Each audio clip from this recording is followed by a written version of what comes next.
Exodus 1. Israel oppressed in Egypt.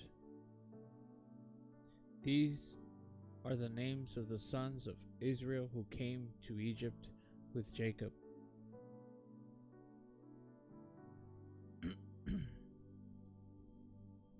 Each came with his family: Reuben, Simeon, Levi, and Judah;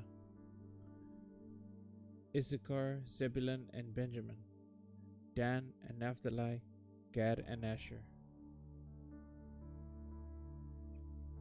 The total number of Jacob's descendants was 70.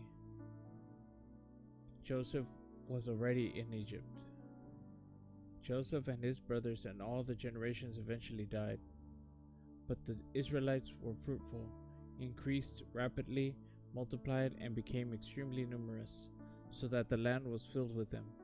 A new king, who did not know about Joseph, came to power in Egypt. He said to his people, "Look, the Israelite people are more numerous and powerful than we are. Come, let's deal shrewdly with them. Otherwise, they will multiply further, and when war breaks out, they will join our enemies, fight against us, and leave the country." So the Egyptians assigned taskmasters over the Israelites to oppress them with forced labor. They built Pithom and Ramses as supply cities for Pharaoh. But the more they oppressed them, the more they multiplied and spread, so that the Egyptians came to dread the Israelites. They worked the Israelites ruthlessly and made their lives bitter with difficult labor in brick and mortar and all kinds of field work. They ruthlessly imposed all this work on them.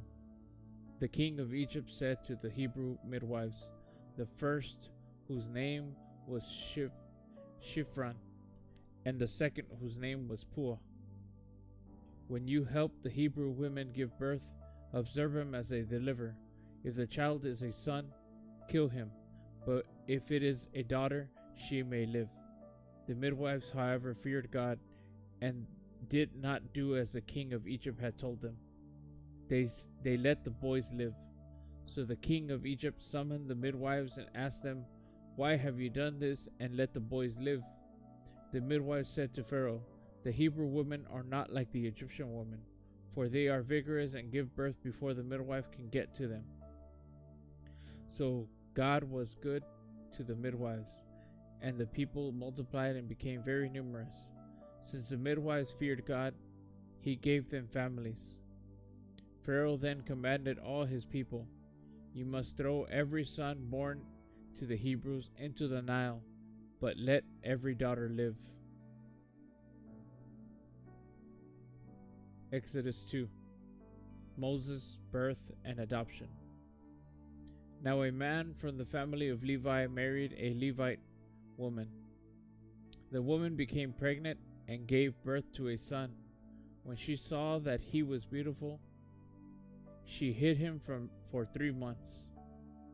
But when she could no longer hide him, she got a papyrus basket for him and coated it with asphalt and pitch. She placed the child in it and set it among the reeds by the bank of the Nile. Then his sister stood at a distance in order to see what would happen to him. Pharaoh's daughter went down to bathe at the Nile, while her servant girls walked along the riverbank. She saw the basket among the reeds, sent her slave girl, took it, opened it, and saw the child. And there he was, a little boy crying. She felt sorry for him and said, "This is one of the Hebrew boys." Then his sister said to Pharaoh's daughter, "Should I go and call a Hebrew woman who is nursing to nurse the boy for you?" "Go," Pharaoh's daughter told her. So the girl went and called the boy's mother. Then Pharaoh's daughter said to her, "Take this child and nurse him for me, and I will pay your wages." So the woman took the boy and nursed him. When the boy grew older, she brought him to Pharaoh's daughter, and he became her son. she named him Moses, because she said, I drew him out of the water. Moses in Midian.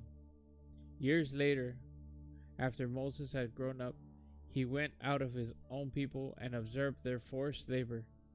He saw an Egyptian striking a Hebrew, one of his people. Looking all around, seeing no one, he struck the Egyptian dead and hid him in the sand. The next day, he went out and saw two Hebrews fighting. He asked one in the wrong, Why are you attacking your neighbor? Who made you a commander and judge over us? And the man replied, Are you planning to kill me as you killed the Egyptian?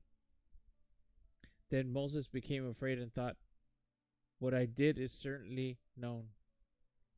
When Pharaoh heard about this, he tried to kill Moses, but Moses fled from Pharaoh and went to live in the land of Midian and sat down by the well.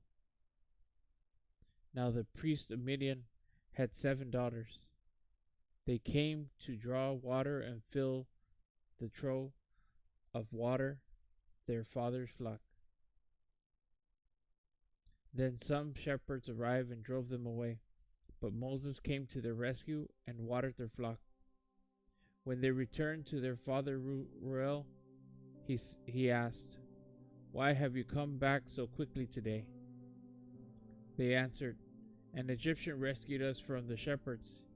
He even drew water for us and watered the flock. So where is he? He asked his daughters. Why, then, did you leave the man behind? Invite him to eat dinner. Moses agreed to stay with the man, and he gave his daughter Zipporah to Moses in marriage. She gave birth to a son whom he named Gershom, and for he said, I have been a resident alien in a foreign land. After a long time, the king of Egypt died. The Israelites groaned because of their difficult labor. They cried out, and their cry for help because of the difficult labor ascended to God. God heard their groaning, and God remembered his covenant with Abraham, with Isaac, and with Jacob. God saw the Israelites, and God knew